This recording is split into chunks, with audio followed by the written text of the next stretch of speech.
Hello, and welcome to Little Planet Wonder, where calm learning helps curious minds unwind. In this journey, we'll explore the greatest wilderness on Earth, the oceans. They shape our weather, produce much of the oxygen we breathe, carry heat around our planet, and cover more of Earth's surface than all the continents combined. Every wave, every current, every tide belongs to one enormous system, one that has been molding our planet for billions of years. Long before forests covered the land, before dinosaurs walked the earth, before people built cities or sailed beyond the horizon, water was moving beneath the sky. Waves rolled towards empty shores. Currents carried warmth, minerals and life through seas untouched by ships. Along the surface, sunlight flickers between the waves. Beneath it, shafts of light descend through clear blue water, illuminating clouds of microscopic life and flashes of silver as fish turn together in the brightness.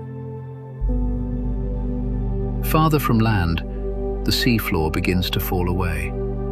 The bright shallows give way to deeper blue, familiar coastlines disappear. Water stretches towards every horizon until there is almost nothing left but ocean and sky. Beneath that peaceful surface, mountain ranges cross the seafloor. Volcanoes rise from the darkness. Canyons cut through the ocean floor, while the deepest trenches descend nearly 11 kilometers into the earth. Deep enough for Mount Everest to vanish under the surface, with more than 2 kilometers of water still above its summit. Yet even here, where sunlight can never reach, life continues. Delicate creatures drift through the dark. Strange animals produce their own light. Great whales cross entire ocean basins, while deep currents move water on voyages that can last for centuries. Above, the open sky. Below, a hidden world. And between them, a surface that never truly becomes still. From drifting plankton to the deepest trenches, from coral reefs in warm tropical seas to cold waters beneath polar ice, all of it belongs to the same ocean. For a moment, Earth seems less like a planet covered by oceans and more like an ocean planet with continents rising from its surface. Because, in many ways, that is exactly what it is.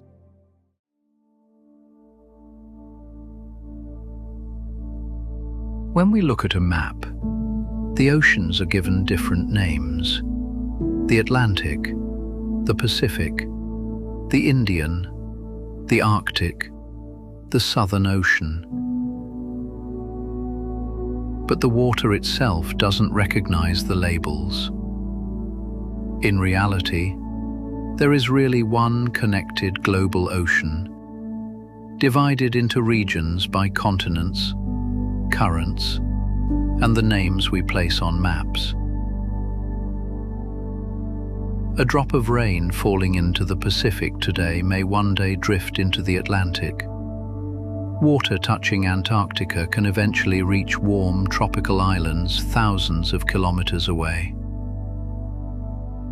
From space, our planet looks almost entirely blue. More than 70% of Earth's surface is covered by water. Land, where almost every human story has unfolded, is actually the smaller part of our home. And beneath the waves lies geography every bit as complicated as the land above. There are mountains taller than many found on continents, enormous plains, volcanic ridges, deep valleys, and trenches descending farther below sea level than Everest rises above it.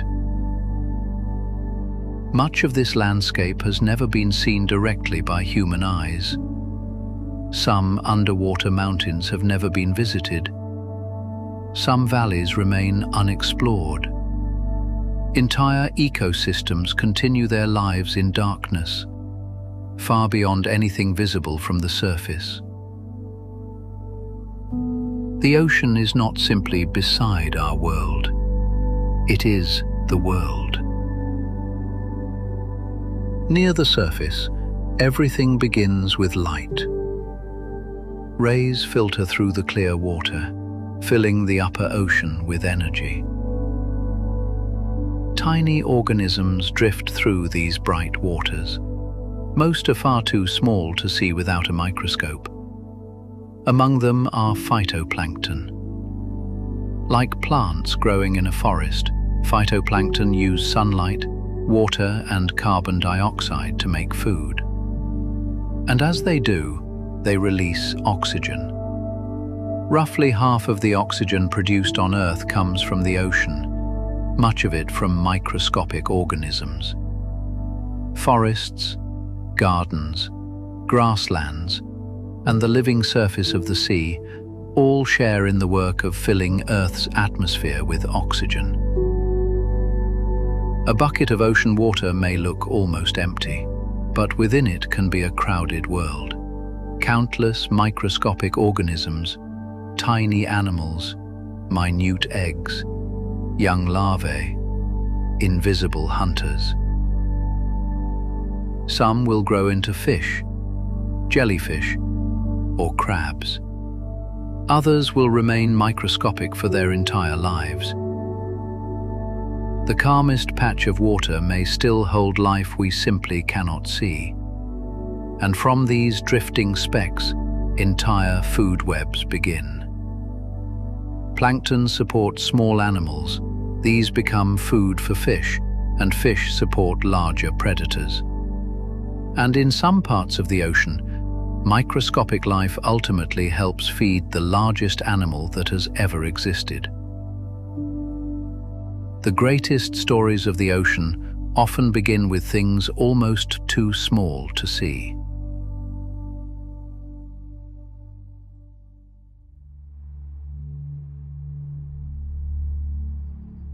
Sunlight may look white, but it is really made from many colors traveling together.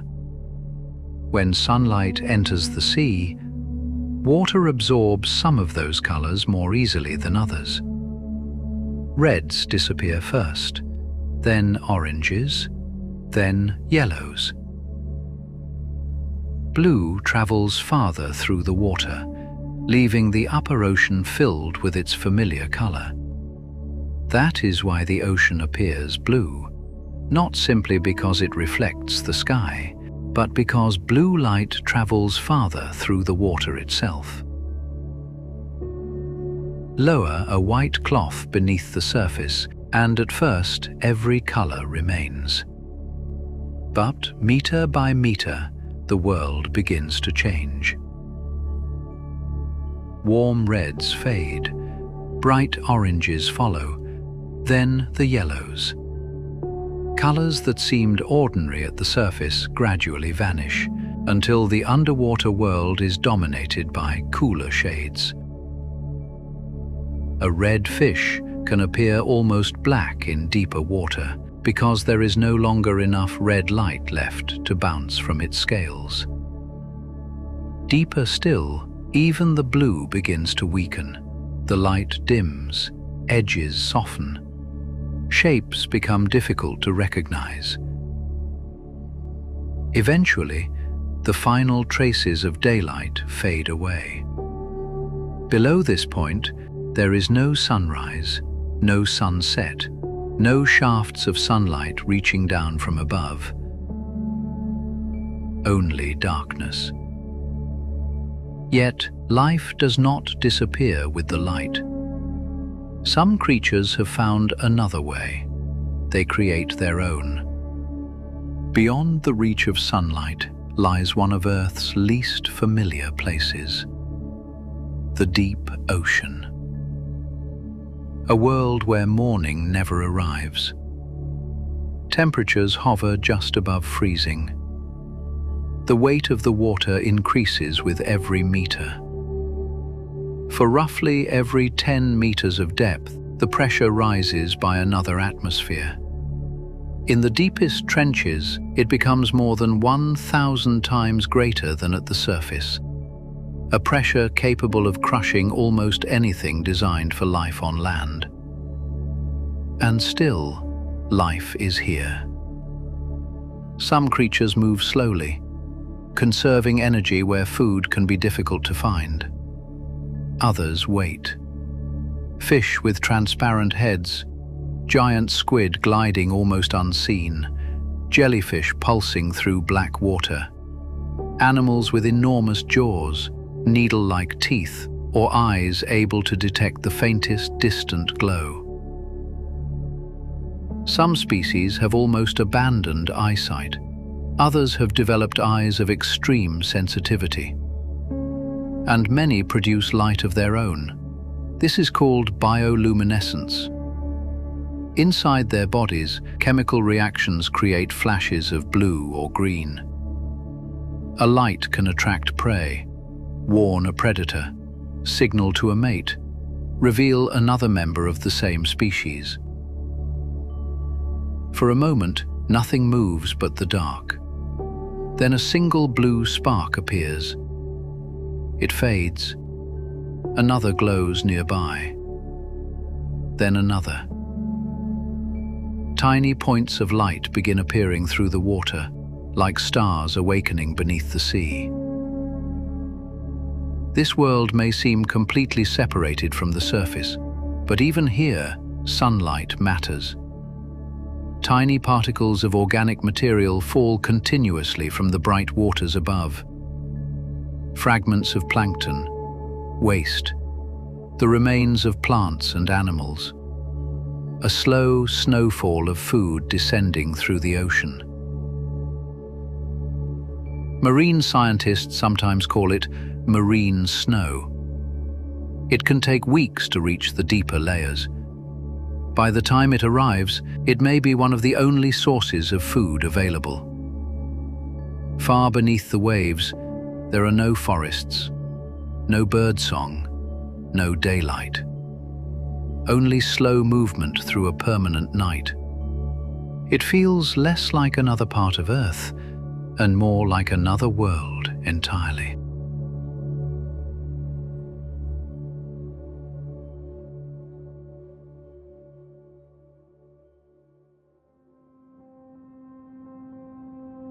Far above, sunlight still dances across the surface, and beneath it, the largest animal known to have lived is moving through the sea. The blue whale. Longer than a bus, heavier than 30 elephants. Its heart can weigh more than 100 kilograms, pumping blood through a body bigger than any dinosaur yet discovered. When a blue whale calls, its low-frequency sound can travel great distances through the ocean. Yet this immense animal survives by feeding on creatures only a few centimeters long. Krill. Tiny, shrimp-like animals that gather in huge swarms. During feeding season, a blue whale can consume millions of them in a single day, straining them from the water in enormous mouthfuls. The pattern appears elsewhere. Whale sharks, the largest fish on Earth, move through tropical seas, filtering tiny organisms from the water. Manta rays sweep through currents, gathering plankton as they travel. Again and again, some of the ocean's largest animals depend upon some of its smallest. Phytoplankton help feed krill, krill feed whales, and microscopic life ultimately helps sustain bodies weighing more than 100 tons. The largest creatures survive because of the smallest. Nothing lives alone. And above them, the surface continues to move, shaped by wind, gravity, and the pull of the moon.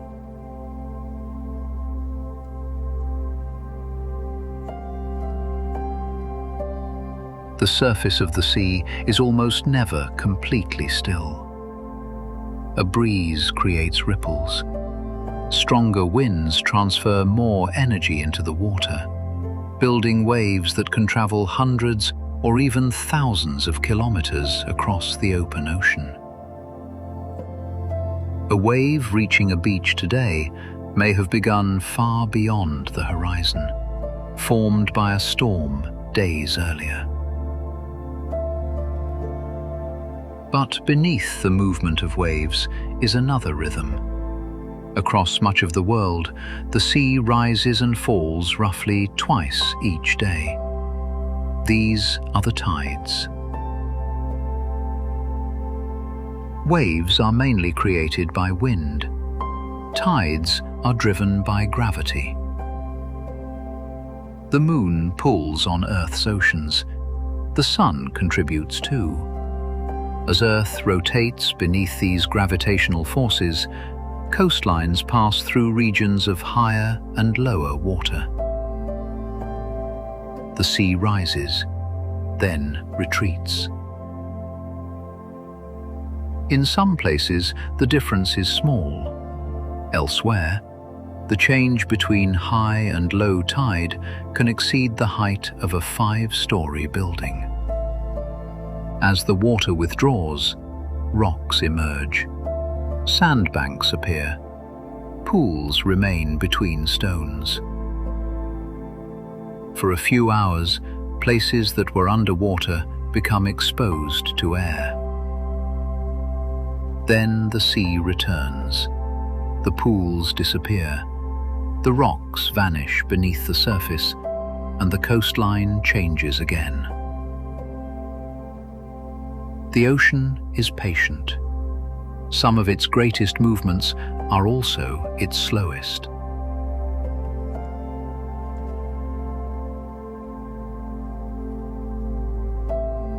Where the sea meets the land, neither side completely wins. The boundary keeps moving. Waves strike cliffs and loosen fragments of rock. Pebbles grind against one another. Sand is carried along the shore by currents. Beaches grow in one place, while disappearing somewhere else. A storm can reshape in hours what may then remain for years. And twice each day, the tide creates an even smaller, changing world. As water pulls back from rocky shores, pools remain behind. Within them, sea stars cling to stone. Anemones close their bodies to retain moisture. Small fish shelter beneath weeds and rocks. Crabs retreat into narrow gaps. For these animals, the challenge is unusual. At high tide, they live beneath seawater. At low tide, they may suddenly face sunlight, rain, changing temperatures, fresh water, wind, and predators from above. A tide pool can become warmer, saltier, or less salty within only a few hours. The animals living there must survive both sea and shore. Some clamp themselves tightly to rocks, others hide in cracks that remain wet. Some close shells or body openings until the ocean returns. Then the tide rises again, and the tiny world reconnects with the sea. The coastline looks like a simple edge on a map. In reality, it is one of the most changeable habitats on Earth. Never entirely land, never entirely ocean, always becoming something new.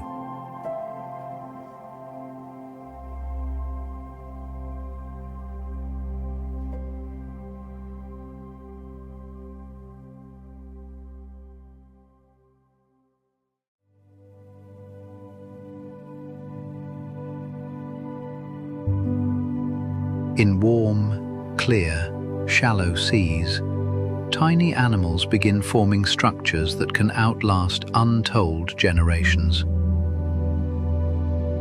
Coral may look like colourful rock, but coral is alive. Each coral polyp is a small animal. Many secrete hard limestone skeletons beneath themselves. As generations grow on top of those before them, reefs slowly expand. Layer upon layer, animal upon animal. Some corals grow only a few millimeters each year, yet given enough time, their skeletons can form reef systems stretching for hundreds of kilometers. And although coral reefs cover less than 1% of the ocean floor, they support around 1/4 of known marine species. Fish weave between branching corals. Sea turtles cross above them. Cleaner fish dart from crevices. Crabs hide beneath ledges. Octopuses squeeze into gaps barely wider than their bodies, changing color as they disappear into the reef. Every branch, every hole, every shaded ledge creates another place to live. Coral reefs are sometimes called rainforests of the sea because so many species depend upon them. But the architects themselves are sensitive. Changes in temperature, pollution, and physical damage can place coral colonies under severe stress. A reef that took centuries to grow can be damaged far more quickly. And yet every reef begins the same way. Small. One living animal. One thin layer of limestone. One generation building upon another, until something tiny becomes a habitat for thousands of species.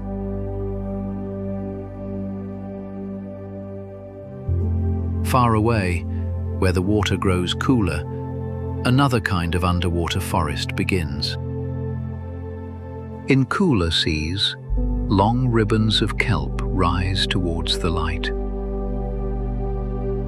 Kelp is not a plant or an animal. It is a type of large brown algae, and some species can grow more than 1/2 meter in a single day under ideal conditions. Anchored to rock below, their long blades extend upwards towards sunlight. Some kelp forests grow taller than many trees on land. Light filters between the fronds, shifting across the seafloor as the water moves. Fish shelter among the stems. Sea snails and crabs search across the rocks below. Seals twist through openings in the forest. Seabirds dive from above. And sea otters sometimes wrap themselves in strands of kelp while resting at the surface, helping prevent the current from carrying them away while they sleep. The kelp itself provides more than shelter. Its surfaces become habitat. Its growth becomes food. Its structure protects young animals from predators. Without these underwater forests, many species would lose places to hide, feed, rest, and raise their young. Eventually, the forest thins. The rocky bottom slopes downward. Kelp disappears. The coast fades behind, and the seafloor drops into blue. Ahead, there is only open ocean.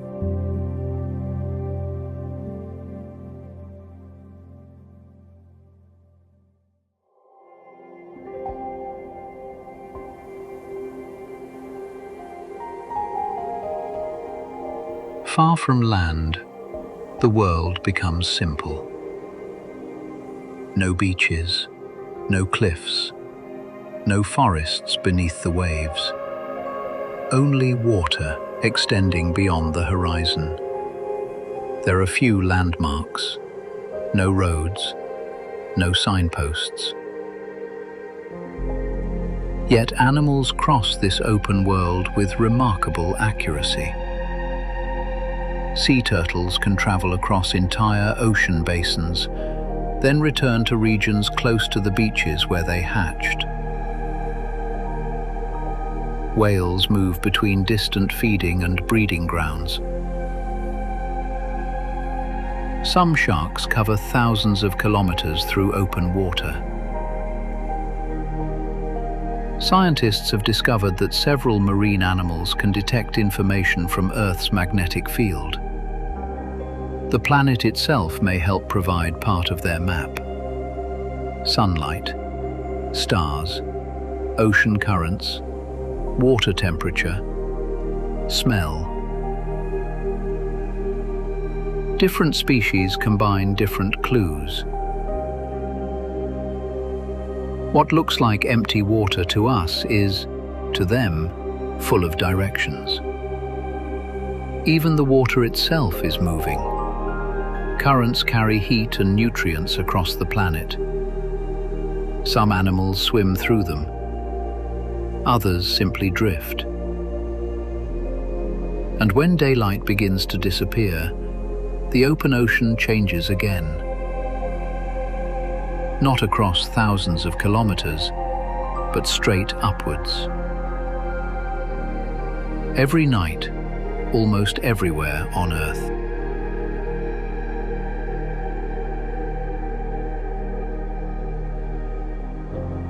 As darkness spreads across the ocean, life begins rising towards the surface. Tiny fish, shrimp-like animals, jellyfish, squid. Night after night, enormous numbers of creatures leave deeper water and move upwards to feed. Darkness provides some protection from predators that hunt using sight. For several hours, the upper ocean fills with animals that remained hidden below during daylight. Then dawn approaches, and the movement reverses. The animals descend. By morning, much of that activity has vanished from the surface again. This is known as diel vertical migration. Taken together, it is considered the largest daily migration of animals on Earth. Not across continents, not between countries, but up and down through the ocean. Most people will never see it. A ship can cross calm water beneath a dark sky, while below, countless animals are traveling upwards through hundreds of meters of sea, then returning before sunrise. Some ocean journeys happen every 24 hours. Others take centuries.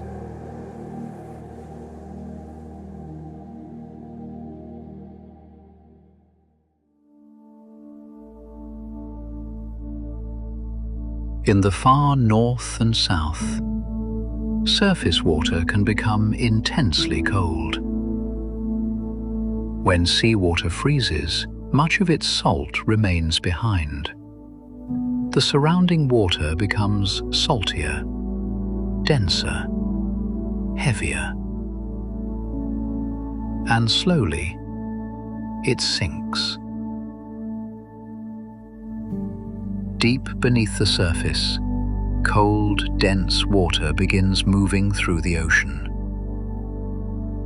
Elsewhere, other water eventually rises. Together, differences in temperature and salinity help drive a global system of deep currents. Scientists call this thermohaline circulation. It is often described more simply as the ocean conveyor belt. The system moves water between ocean basins, transporting heat, oxygen, nutrients, and dissolved gases across the planet. These currents shape climate and support marine ecosystems thousands of kilometers from where the water began. A drop of dye released into a bowl does not remain in one place. Its edges begin to blur. Currents pull it outward. It twists, spreads, mixes. The ocean does something similar, but on a planetary scale. Water sinking in one region may spend hundreds of years journeying through the deep sea before returning closer to the surface somewhere else. Some deep ocean circulation timescales can extend beyond 1,000 years.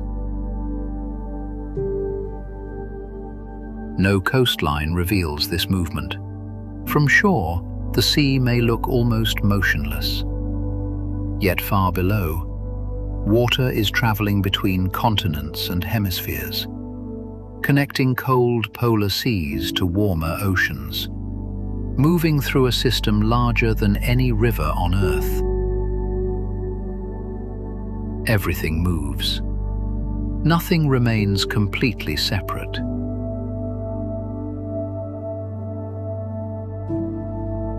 And ocean water does not remain in the ocean. Sunlight warms the surface. Individual water molecules escape into the air as invisible vapor. Higher in the atmosphere, that vapor cools. Droplets gather. Clouds form. Wind carries them across the planet, over mountains, forests, deserts, fields, cities. Eventually, the water reaches the ground again. Rain falls, snow settles, ice forms, streams begin, rivers grow. And much of that water finds its way back to the sea. The same molecules can move through this cycle again and again. Water in the ocean today may once have fallen as snow on a mountain, flowed through a rainforest, frozen inside a glacier, collected in a lake, passed underground, or traveled through the roots of a tree. The water inside a glass may have been moving through Earth's system for millions, even billions of years. Changing location, changing state. Ocean, cloud, rain, river, ice, living tissue, then ocean again. The sea does not finish at the shoreline. It continues into the sky, across the land, through rivers, and eventually back to itself.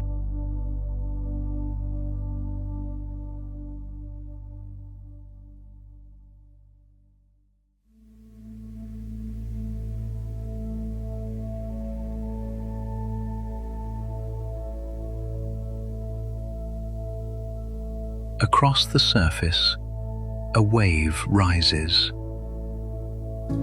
then falls.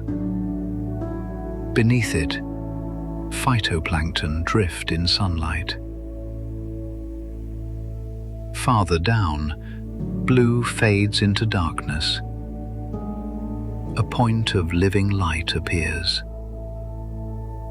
Deep currents move between continents. Above them, whales cross open water. Closer to shore, coral animals add another tiny layer to a reef. Kelp rises through colder seas. a tide retreats from a rocky pool. Clouds gather far overhead, and somewhere rain begins falling onto land. Different places, different scales, different forms of movement. Yet none of them exists entirely alone. The smallest organisms help support the largest animals. Water falling onto a mountain may eventually reach the sea. Heat absorbed in one ocean can be transported towards another part of the world. Animals rise from the deep each night, following cycles created by daylight at the surface. And water sinking into a cold polar sea may still be moving through the ocean centuries later. Earth's oceans are not simply 5 blue shapes printed on a map. They are one moving body of water, wrapped around a planet. A drop, a current, a tide, a reef, a whale, a cloud. And perhaps that is one of the ocean's quietest lessons. Some of the largest things on Earth are built from the smallest. Tiny things, repeated, connected, given time, until together they become an ocean.